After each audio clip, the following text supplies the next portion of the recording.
I lived in Indianapolis, Indiana, and I was just past my 19th birthday. This was on December the 7th, the Japanese attacked Pearl Harbor. And then, on the morning of the 8th, my father came home from driving the streetcar, and he said, go around and get the car. He said, what do you want to do? And I said, well, join the Navy. I'd been trying to join the Navy Reserves for 2 years, but my father wouldn't let me. So we went down, and we were the first ones in the state of Indiana to go through.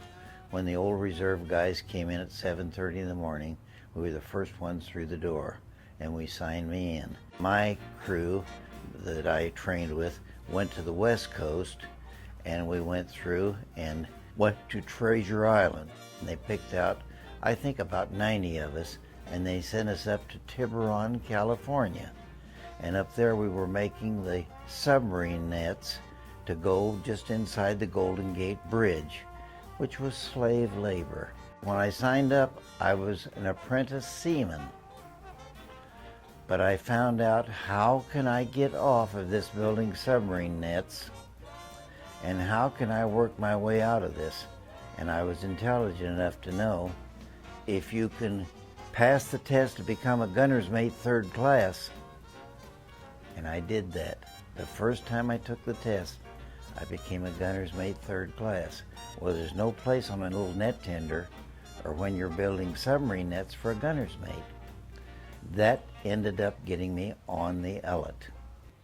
What a wonderful little ship she was, and what a privilege to be just the right age to find that little ship and then be in all those battles. The Battle of Santa Cruz.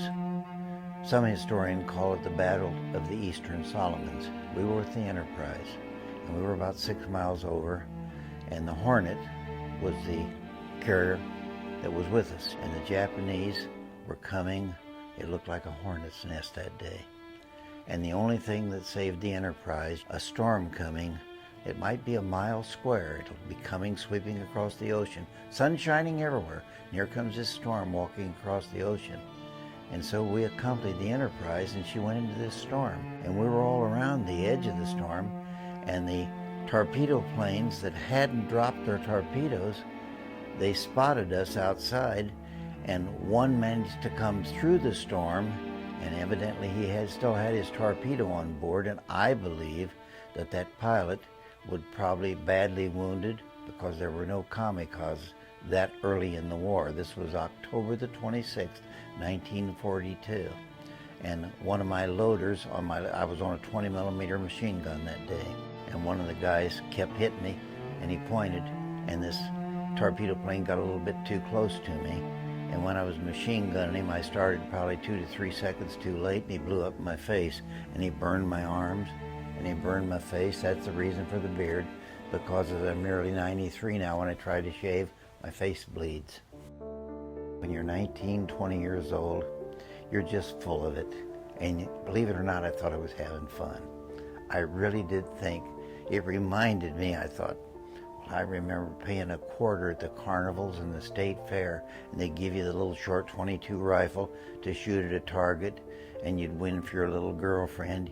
You'd win a little Cupid doll or a teddy bear or something. Well, I'm not shooting at a little target with .22. I'm shooting at real Japanese airplanes. And I thought, man, this is fun. And I really did think it was fun. The only battle out there that we missed at all was Tarawa. But Tarawa was hard on the Marines. I'm thinking something like 8,000 or 10,000 Marines died taking Tarawa. A lot of people don't know it. But you see, all the Marines did the fighting in World War II until we got to the Philippines. And then in the Philippines, it was all Army under MacArthur. The little Ellet was so important.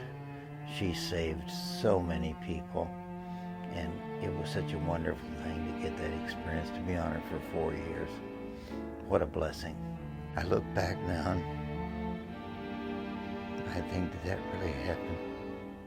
It sure did.